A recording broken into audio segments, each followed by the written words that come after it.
Welcome back to Bold Faith Bible as we continue our study here in the Gospel of John, continuing our study through the life of Jesus and the teachings of Jesus. We're going to be picking up in chapter 5, verse 31. But first, let's go to the Lord in prayer. Lord God, we first want to offer up our confessions of our sins and our failings to you.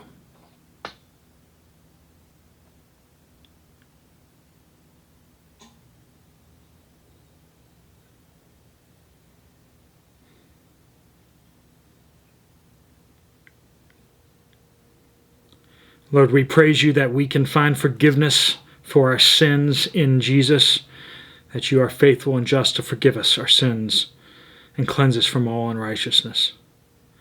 Lord, we pray that you open our hearts and our minds to hear and to feel what you would have us to hear, that you would give us the strength to obey and to take to heart the things that you teach us. Lord Jesus, we pray that you return quickly. We pray these things in your name. Amen. All right. So glad to have you guys back. Wow. This is, we're troopering through. It's been, I think this is 4 weeks now of Bible studies. For those of you who have been here since the beginning, awesome. For those of you who've hopped on board, so glad to have you as well. Feel free to miss days as you need to, but building those good habits are just awesome. Once again, this is the inner room, as we call it, speaking to where we meet with God, where we get alone with God and hear what he has to say to us. Hopefully these are facilitating to that. Please have your Bible and your notebook, and with your pen in your hand, write down applications as you see them. They may be different than mine, but let's engage with the Scripture here and try to listen for what God has to say to us. If you have ones that you want to share in the description down below, and in the comments down below, please go ahead and do that. If you have questions you want to ask, go ahead and pop those in the comments down below as well. Those help the algorithm too, as well as the like button, so feel free to put stuff down in the comments. That helps. Verse 31 gets us out to more people. Chapter 5, verse 31. Jesus is continuing kind of his speaking to the religious leaders in Jerusalem. If I testify about myself, my testimony is not true.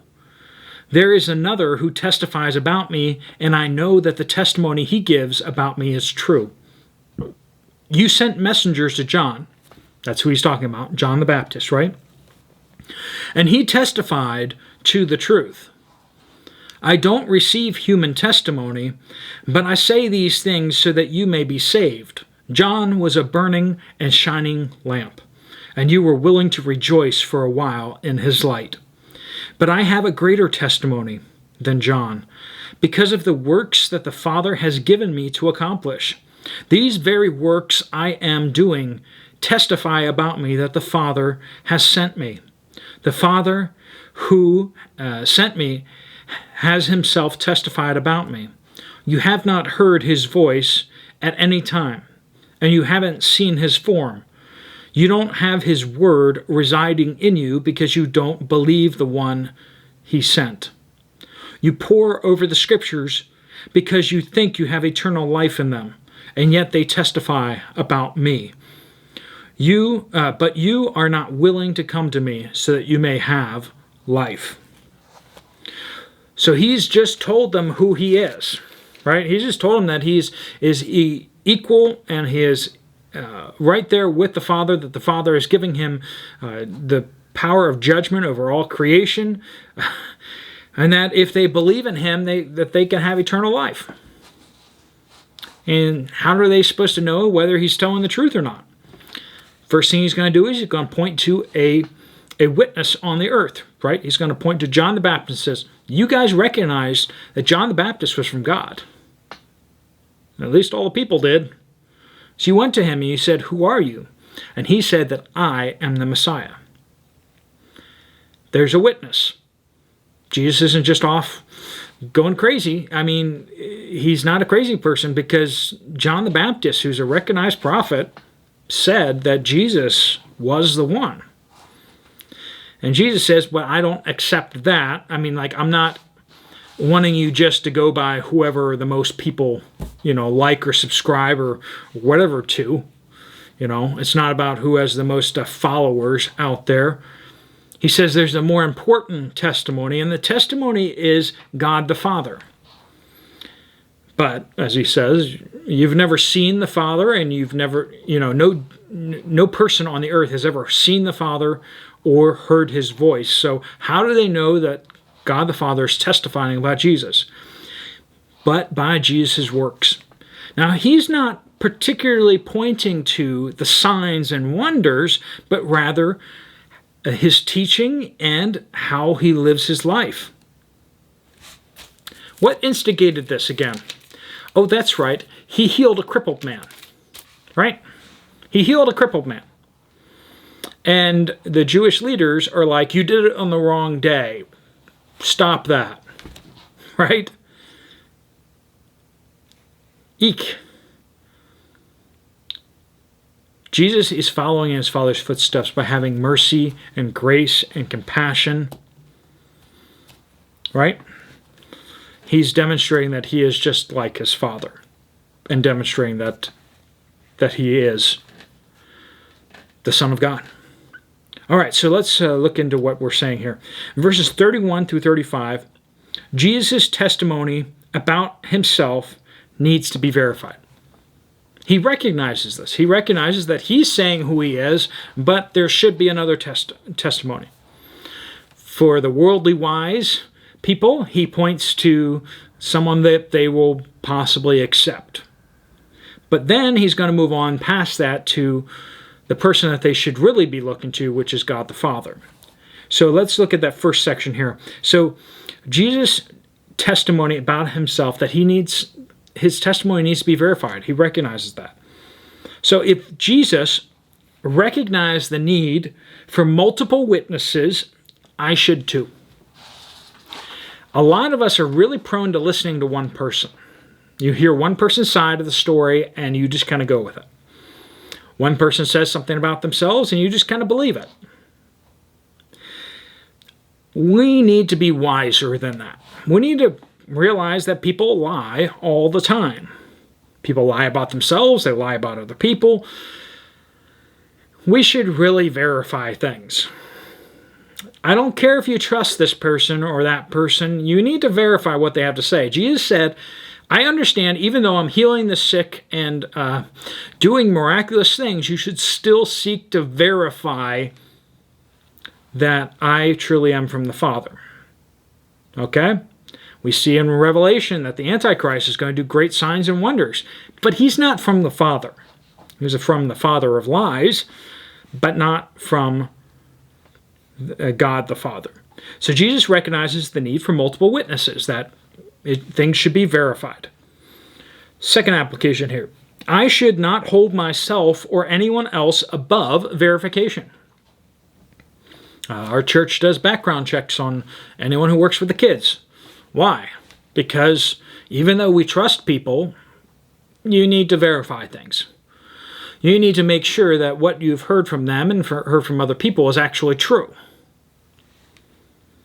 You know, when you hire a pastor with a church, you call for verification. You do background checks. You check things. You may trust them, but you check things anyway. That's called wisdom.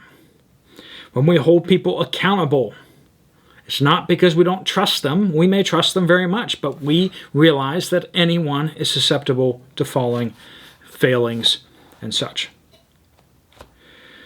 We should not just listen to one preacher online.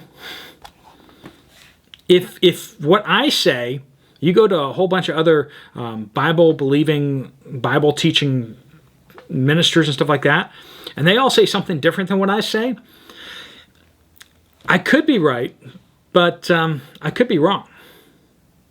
I could say something wrong. It can happen. Any of us could say something wrong, whether intentionally or unintentionally. You need to be reading the Word of God as we go through this passage and everything like that. You need to be like, is that what it says? Is he making stuff up?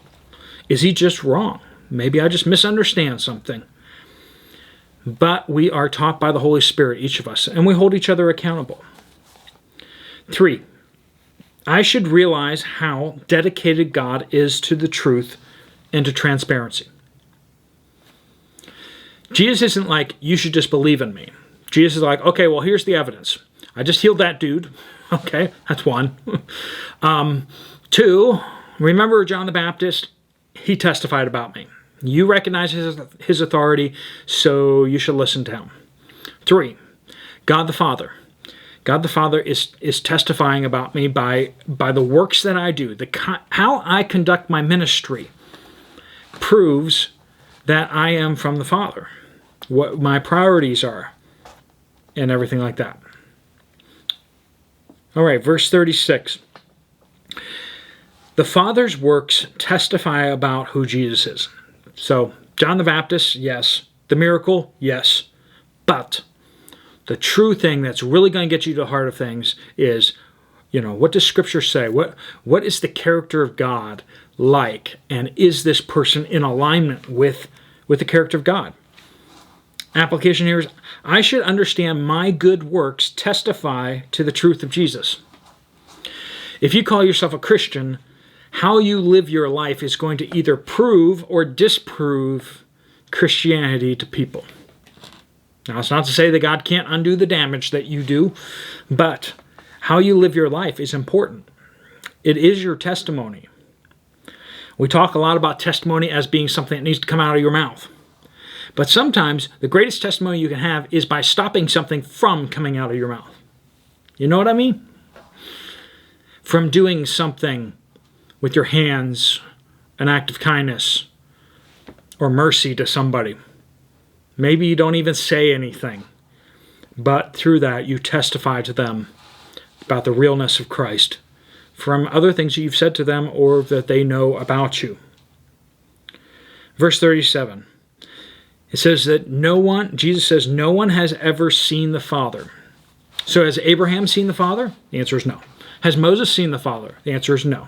But didn't Moses see the back of God? He may have seen the back of God, but he didn't see the back of God the Father. So who did he see the back of? You got 2 choices left. Either the Holy Spirit or Jesus. If you saw the back of Jesus, all right. But Jesus clearly says that no one has ever seen the Father or heard the voice of the Father. This is why many people, whenever they see Old Testament visions of Jesus, they call them the pre-incarnate Christ. Christ pretending to be a human or looking like a human, but not yet fully in the flesh, not really having been born and walked, and, grown, learning how to walk and all that. No one has ever seen the Father. So application. I should believe that God the Father is spirit and only revealed by Jesus. That's what Jesus says about himself. He says that he reveals him. Jesus reveals the Father. That is it applicable? Well, if someone says, I had a vision of God the Father, it's like, no, you didn't. Because no one has ever seen the Father. Anyone who has a little picture of what God the Father looks like, it's wrong. No one knows. Only Jesus knows. What does God the Father look like? Well, it looks like Jesus. He looks like Jesus. How do I know that? Because Jesus reveals the Father. Does that mean that he physically looks like him? Maybe not. But character-wise, he looks like him. All right, verse 38 and 39. The Scriptures point to Jesus. Otherwise, they're empty. If you put your faith in this book, I know, hear me all the way through. I am all about the Scriptures, and we should be all about the Scriptures. But we need to realize that the Scriptures are not a rule book. They are not a pogo stick to get us into heaven. They are a measuring stick to show us our need for Christ. Christ is what's revealed in Scripture and is what saves you. Christ saves you. Scriptures do not. Rules do not. This book is empty if you pull Christ out of it. If you pull Christ out of it, it is just literally, just the most useful thing is to burn it for heat. That's just a simple fact. These guys who are saying that they pore over the Scripture because they think that they have eternal life in the Scriptures. And yet, that's not true. It is true, but it isn't true, right? This book doesn't have anything in it other than Christ. But the fact that this book has Christ in it means that it is the most awesome thing, physical thing on the planet. Scriptures reveal Christ. I should seek Jesus in the Scriptures, not morality. That's the application. I should seek for Jesus. I should seek to understand Jesus, become like Jesus, not just a bunch of rules to become a good person. Verse 40, those who come to Jesus can have life. We keep repeating this, but let's keep repeating it some more. That I should find my life in Jesus. Eternal life, salvation from my sins, and walking in newness of life. Let's close in prayer. A prayer of blessing for you. Dear Heavenly Father, I pray that you would bless each and every person watching this video today. That you bless them in their endeavors today. That you would allow them to accomplish the things that they need to. That you would protect them from harm. Lord, I pray that you would help each one to know you deeper and better today. Lord, we pray all these things in your Son's mighty name, Jesus. Amen. God bless you all as you go. If you have some time, you want to check out some other playlists of other Bible studies, you can check those out there. Otherwise, I will see you later. God bless.